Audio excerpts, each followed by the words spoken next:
I'm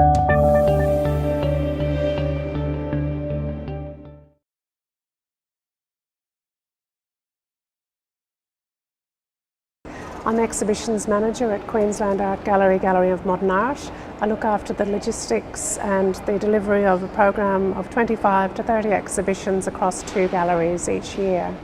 In terms of career outlook, the program really focused my attention on touring and the ability to get our fantastic collections of contemporary Asian, Indigenous and Pacific work out into the region. I was also really interested in investigating more how cultural organisations could work more in a better way with corporates to try and develop cultural diplomacy, soft diplomacy, and how we might utilise the strengths of both to deliver into the region. My Asialink Workplace project was to develop a touring strategy for the Queensland Art Gallery and Gallery of Modern Art. We've achieved some great results so far. We've toured the Contemporary Indigenous exhibition to Auckland, and we're in discussions with 2 museums in Japan and 1 in Singapore on future projects. It's been a very positive outcome so far. If you're considering joining the Asialink Leaders program, I would say you're going to meet a huge range of wonderful professionals from all areas of work, culture, government and corporate areas with experience and interest in engaging with Asia. I think you get out from it what you'll put in, and there's a brilliant alumni globally, a network that you'll be able to access. I'd encourage people to consider it if you're interested in seriously engaging with Asia. I'm head of school at Groves Christian College, distance education and strategic partnerships. The Asialink Leaders program influenced me probably most in terms of the way that my networks were able to develop. Being able to work across sectors and within sector made a big difference in terms of the networks I could open up and capacity to work with other people and leverage off them. The Asialink Leaders program influenced my career because I recognised I needed to find a space where I could continue to operate in that field of building Asia capability. So I needed to make sure that there was enough scope in my current role that I could be involved in building those networks, engaging with people from Asia and trying to influence kids to try and build their Asia capability. The advice I'd give to others is jump at the opportunity. While your capability will greatly increase through the input that you get, I think it's those networks will be where you'll grow the most. Having the opportunity to bump up against people that are outside your sector and even within your own sector creates terrific opportunity. I'm the Executive Director of the Queensland Theatre Company, which is the state's flagship theatre company. We produce up to 11 shows a year, which is classics, contemporary work, Indigenous work, family shows, children's work. We also have an extensive youth and education program. We tour regionally, nationally and internationally. The Asialink Leaders program influenced me in terms of trying to think more about how we, as Queensland Theatre Company, which is the largest state theatre company closest to Asia, can work better with our Asian audiences, both locally and also internationally. What sort of assets do we have that we can sell to people in Asia, but also what sort of assets do we have that we can provide to work in with other Asian partners? I think if you're interested in Asia, then you should do this course. You meet a great bunch of people, and that's been one of the best things about the course. The other people you meet and they become your friends, and you have contact with them going forwards for many years. It challenges you, it makes you think differently, and Australia's part of Asia and we should be embracing it. So following the Leaders program, I'm remained with KPMG and still primarily focused on cross-border investment. But following the program, my geo mandate has extended beyond South Korea to include Southeast Asia.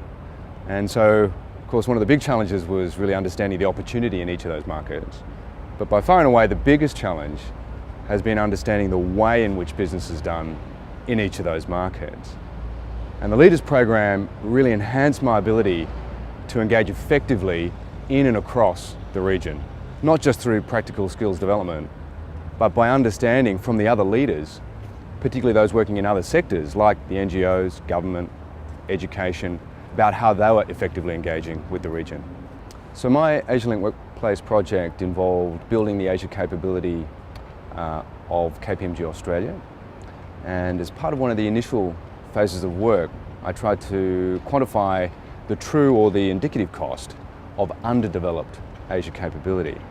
And what I found were many examples where, through our interaction with clients, we were missing opportunities, and in our interaction with our staff with Asian heritage, we weren't recognising or fully utilising their talents.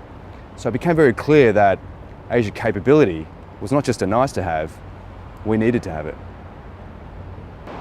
So my advice to anyone considering the program would be to speak with the team at Asialink and all the alumni. My regret is that I didn't do it earlier in my career, but having done it, I strongly recommend it to you. The Leaders program certainly gave me a number of practical skills which I utilise almost every day. The Leaders program certainly expanded my network, both home and abroad, which I've plugged into and benefited from. But most importantly, I've walked away from the program inspired, particularly after hearing the stories of many of the other leaders, and particularly those working for NGOs, about their incredible work they're doing in and across the region. I'm currently the CEO and Managing Director of Avalon Minerals. We are a small Australian resource company that is trying to develop some copper and iron projects in northern Sweden. There is a link between Avalon and Asia in that our largest shareholders are from Asia. I've been involved in Asia for quite a while in the resources sector, but the Asialink program enabled me to understand Asia to a greater depth, a greater level of understanding.